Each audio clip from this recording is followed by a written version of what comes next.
Hey, hey, epic people. It's me, your host, E. Will. And of course, we are having another episode of Behind the Sessions. But this isn't just a normal episode because this is actually Black Music Month. So we have a very special guest today.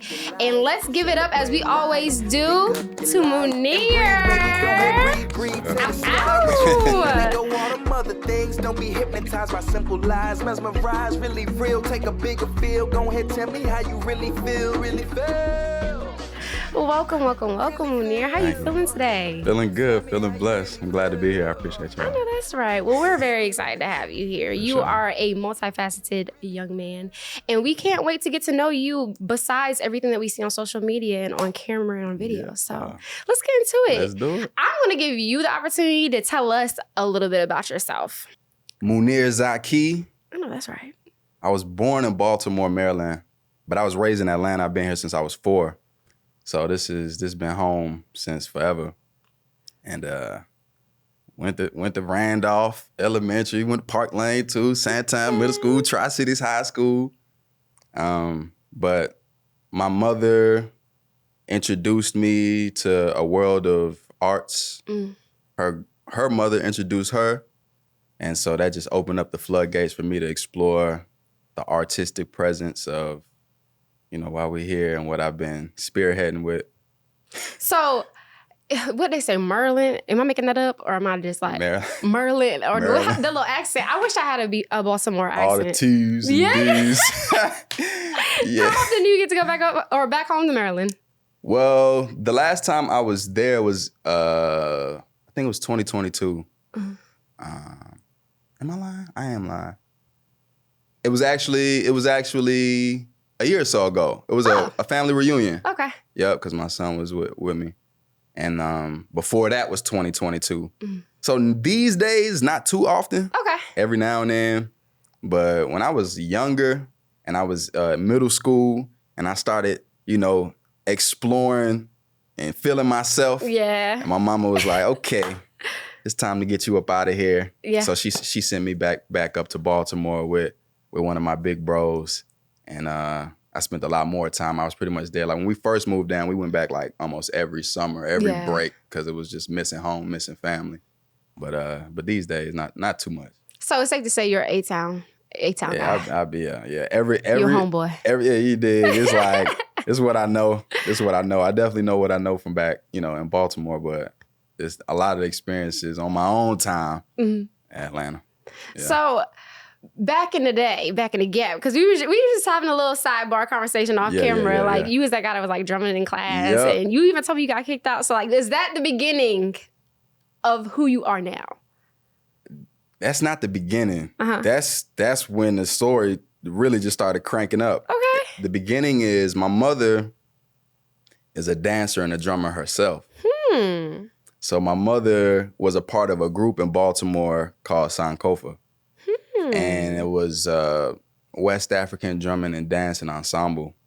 And so because of that, I was in the womb already getting a dose of all of this culture. Musically, drum, dance. And she was a part of a community that just everybody stayed together family-wise. So I was born around it. So that's a blessing in that matter. So when I came out, I was just absorbing it from the womb, as we all do though, for whatever culture that we're a part of, whatever that is, whether it be church, the mosque, whatever it is, like we're all absorbing all of these things. And so my first drum I got when I was 2. And so I started drumming when I was like 2 years old. Wow. Djembe is my first instrument. So that's how I started. Yeah. Deep. Oh my gosh, that is amazing. But yeah. So like from there, it was just kind of just like a natural thing pretty much. Like yeah, it's like whatever we're around, we take on. Whatever we're around, we take on. So the consistency of being around that, and then as well, although that's like the West African tradition, like djembe orchestral music, but being born here, we got our hip hop, we got jazz, we got funk, we got rap, we got so all of these things are constantly, a part of us and around us at all times. So going to elementary school, I was in a band. We was talking about sax. I play alto sax. but I wanted to play drums. And so my mom, I quit. I asked to quit because I asked the band director, the band teacher, if I could play drums. She told me I had to play triangle. Mm-hmm. And I mean, it was really an initiative, but I felt that I was ready. Yeah. And so I was like, I'm out. What? That's crazy. Yeah, elementary, then middle school. And so I started learning all of the concert drumming. Mm-hmm. And then I started with the influence of rap, hip hop. I'm always exploring. And I had a friend in middle school who had an MPC. And so by the time You said in middle school? In middle school, she had an MPC. She had an MPC, yeah. That is dope. Yeah. So that was one of the first ways I started exploring creating my own music. Wow. When I would go to her house and it would be like, I got to get on her MPC. So I didn't get my own stuff until high school. Yeah, you wouldn't expect a middle schooler. That's dope. That's dope. But nonetheless, so it just started from there, from ground up drumming, from school, friends, the influence that we hear on the airwaves, and then just kept going. So was your mom like your only family influence, or was there other members of your family that also played a part into influencing you? And I couldn't only say that my mother was my influence. My father is a major influence as well. My father, he is like a grandmaster in martial arts. Stop it. Yep. Grandmaster Anthony Muhammad. So you got Mama Tyree. Mama Tyree, she has taught at Park Lane, my mother, at Randolph. She's been an educator for many, many years before I was born. And so it's been times when I'm around the city and you Miss Thorne's son. What's good, bro? And it's like, wow. So the influence that my mother has, so what she has fed in her children as an educator to uphold what it is that we should maintain, how we should, like, the discipline from an educator. And I mean, both my parents are educators. So one as a school, system educator, and my father, training in the discipline of martial arts, VSK Jiu-Jitsu. So it's like, they just both major influences. And then I have my big brothers like Manesh Yahuda, who like guided me in so many ways. It's just like, he's such a foundational part of my musical, like,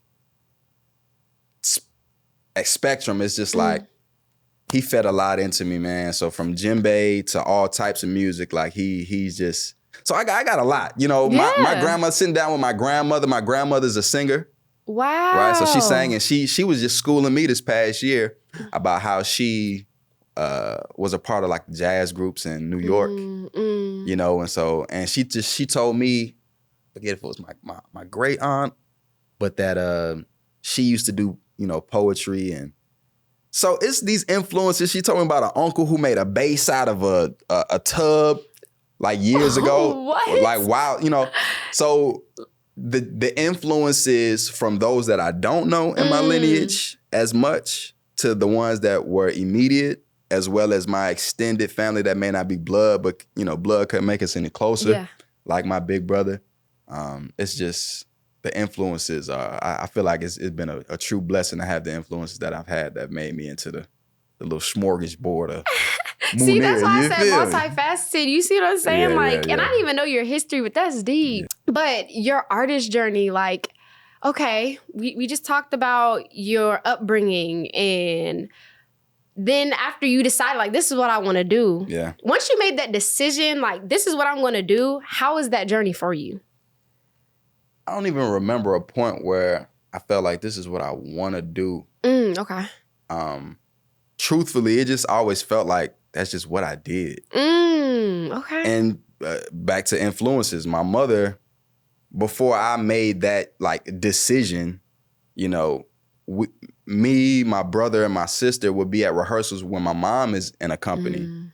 And we're at rehearsal at Spelman while she's rehearsing, just in the lobby, doing our homework, just being present. So my experience with seeing my mother on stage I never really had a moment of like, this is what I want to do. I know a lot of people had those stories where I was like, I was in church and the first time I sang a song, and then it's just like, I heard the applause, and it was never that. Cause honestly, the stage at first, it felt like a lot of anxiety.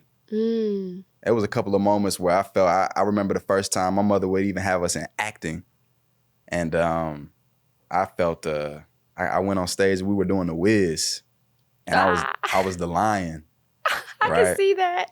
And I went on stage and I think everybody really was like, oh. But in my mind, I heard everybody laughing. So I started crying, got off stage. I'm super young, you know? Yeah. What really ignited the singular, like, I want to, probably do, I would say if it was anything, it was probably hip hop. Like just seeing people who influenced me so much, like Pharrell's and Kanye's and Timbaland's from a production standpoint, but the artistic presence of what they were feeding into their music at that time. I loved their flair so much because of the creativity that made me feel connected to my roots. And so it was like, wow, I want to put everything that was in me into a piece of, music that would make me feel how they made me feel. And so probably just hip hop. I don't know about a particular moment, but just like hip hop in general, just like made me feel amazing. That's interesting. So, okay, who would you say is like your absolute favorite? Production wise, it's definitely Timbaland, Kanye, Pharrell. But then there's like Georgia Ann Muldrow. Georgia Ann Muldrow is like one of the most phenomenal producers ever. She's just super dope. Rappers, 3 Stacks. Oh, yes. Yasin Bey, formerly, Mos Def, Jay Electronica, Nas. I can't say 3 Stacks without saying Outkast, because the whole Dungeon family too. Dungeon family. So what's your thoughts on blending genres like hip hop, soul, and R&B, jazz? Like, what's your thoughts on that? That's my life. My life is a blended genre. Like with djembe being my first instrument, but then playing concert band, but then being in a marching band. But like, it's been a fusion of all of these different worlds. And I think people who blend genres, there may be certain aspects where some people choose to, just because they think it would be cool. And I believe it has pushed boundaries on many occasions. And then there's other people who it's just their life's experience and it has nothing to do with trying to over-contextualize it rather than just expressing the thing that they experienced. And let's take R&B and its origins. A lot of the R&B was just really church musicians. Dang, that's true. Right? And so back to Ray Charles, I Got a Woman. Like initially that song was a song in church. Yep. And so is it blending genres? Or did it turn into something new? And where are we at with it now? Do we still feel a way about R&B? We love it, but the same thing with what they deem what's the Michael McDonald and all of those guys, and how they were taking all of the sonic chord progressions from R&B and gospel, and then they fused it into a way where they were expressing it also with like the soft rock. And it created a whole genre of music that is just fire, right? Like you ever listen to Thundercat? Yes. You feel me? Like Thundercat, the combination of everything that he puts into it, funk, jazz, like I love it. Yeah. I love genre fusing, bending music because it pushes the boundaries in. I love that. At the end of the day, this music is a representation of what it is that we're feeling, what it is that we're living. And so the expression of that comes out in that way. So it's like, I love how you say that it pushes the boundaries. Like, that's true. Yeah. Because you even think like, my favorite reference of that is like Miles Davis and how everybody was shocked when he started changing his sound. Absolutely. I love that. Yeah. Pushing the boundaries. Pause. Did you know that recording your podcast just got 100 times easier here at EpiPod? Our podcasting packages make it easy for you to focus on what truly matters while we take care of production. Visit recatl.com/EpiPod to learn more. For somebody who isn't familiar with your amazing art, what is one song that you would recommend specifically from Solely for My Soul? Solely for My Soul. Off the rip. I'll probably say Soul. It's a song called Soul. It's named after my son, Soul. Oh, stop. That's so fire. That's fire. That's so fire. I would say Soul. It's the second song on the album, SOL. I love that song. I love that Soul, and I mean son too. Yeah. My son, the sun. You dig? That's hard. My goodness. That is, I think actually that's the second song. I gotta say too. I mean, that would be the one. Yeah, let's go. But the other song too, it's like 3. That whole album is really the album though. That whole album, like, if you want to just listen to nothing else, if it had to be one song, all right, cool. So, but if it's a whole album, but the 2 initiating songs that started that album was another song called I Wonder, which was titled from an experience and a relationship that I had with one of my good brothers, Aaron, legendary Hamilton, who passed away. 3 days, speaking of the 2, 3 days after my son was born. Stop. So I Wonder and Soul, them would be the 2. The numerology, I love that. You feel me? Yeah. So tell us about your evolution from phase 1 to FIO EP to Soul Light Sessions Volume 1 album. So tell us about that whole entire journey and progression. Phase 1 is an EP I released in 2018. I think it was 2018. And that was the first body of work that I introduced myself and I put together as an artist. And I was just doing stuff. Like, it was just genre bending. I was just creating. I was just being creative. And it was just the first time that I felt like it was good enough to just be like, I can put this out. So that was just simply playing that. I love that. I was just doing stuff. Yeah. Then FIO came about. I got a little more contextual or FIO, like the acronym is Figure It Out. Because I was in a place where I was just trying to figure it out. I was trying to figure out life to make sense of how to make what I want to make in my life happen. And so that's what that was. FIO, that was cool. And then the Soul Light Sessions was getting me closer. Each one of these is getting me closer to where I am now. And of course, now it's going to get me closer to somewhere else. Yeah.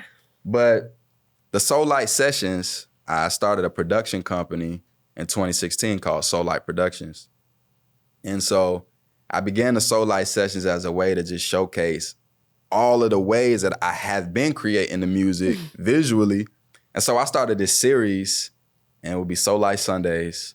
And every Sunday, I would myself or a special guest, we would just like on the spot, no preparation, just create something.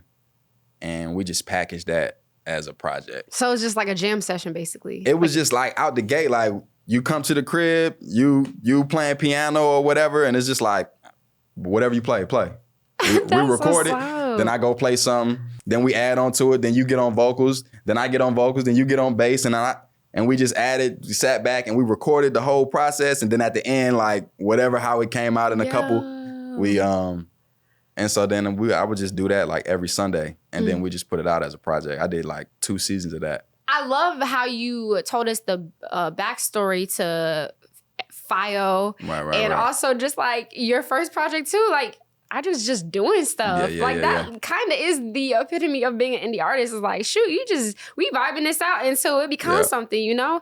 And I think that's admirable of your work. Is just like, shoot, I was just doing what felt right in the moment, what I knew best to do, and you made something of it. So I commend you for that. And I'm sure many other people can also say that they can admire you for that. Yeah, I think a lot of times the over prep, I'm not saying preparation isn't good, because in certain cases it definitely is.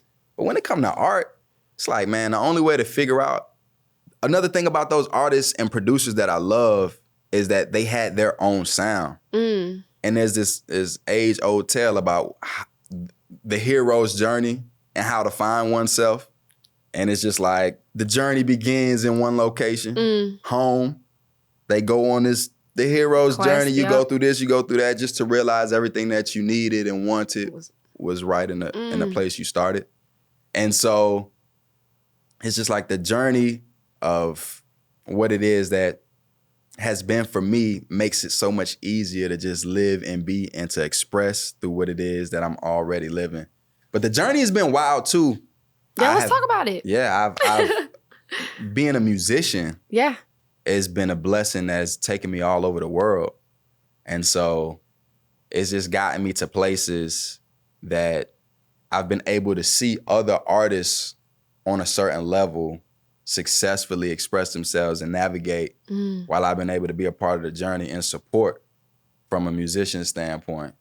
And so I haven't had the pressure other than in my own mind to have to fulfill certain things.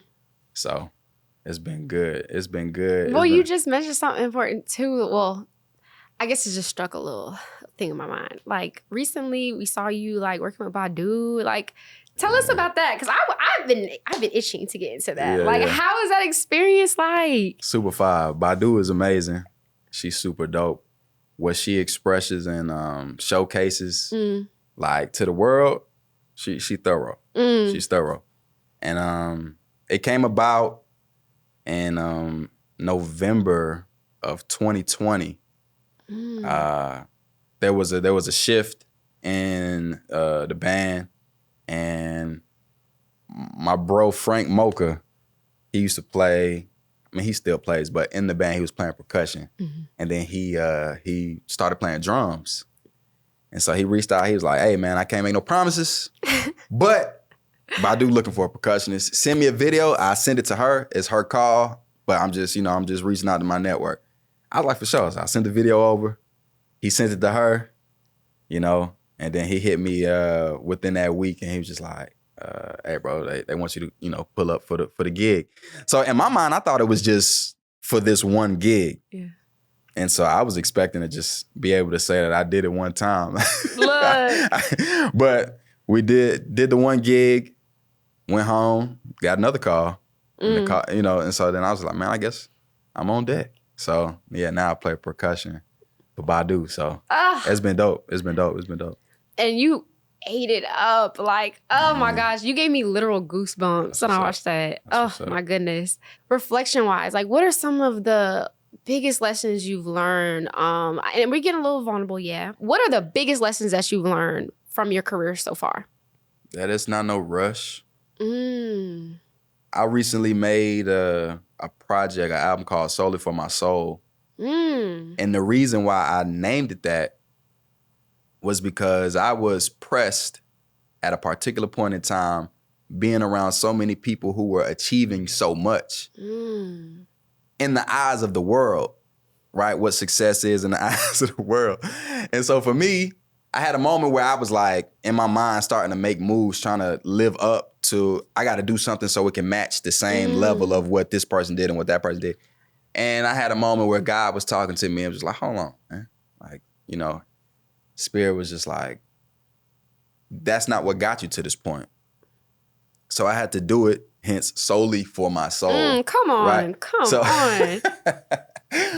But this journey, I thoroughly believe everything is only a matter of time, right? Some people have experiences where they may be more preserved in life early. So on the latter end of life, they turn up a bit because I was a little hell tied down. Vice versa, some people, they start life off with a bang. Yeah. And then on the latter end of it, they end up being a bit more mild, and may end up in whatever communities to balance that out.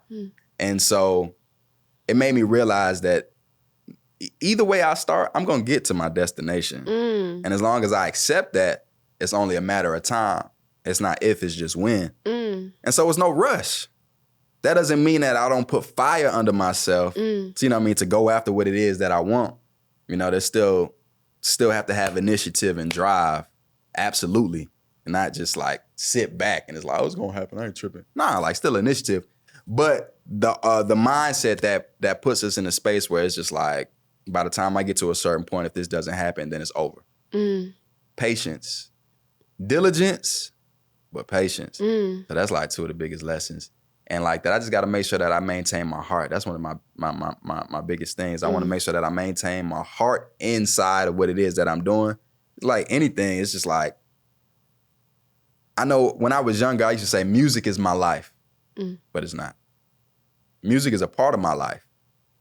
You know, so one of the most valuable things on my artistic journey is how much other aspects of life is being lived just as much. Mm-hmm. My family, you know what I'm saying? What it is that I'm instilling in myself spiritually, what I'm learning, what I'm maintaining, what I'm upholding. Like all of that matters because the music is only just gonna reflect that.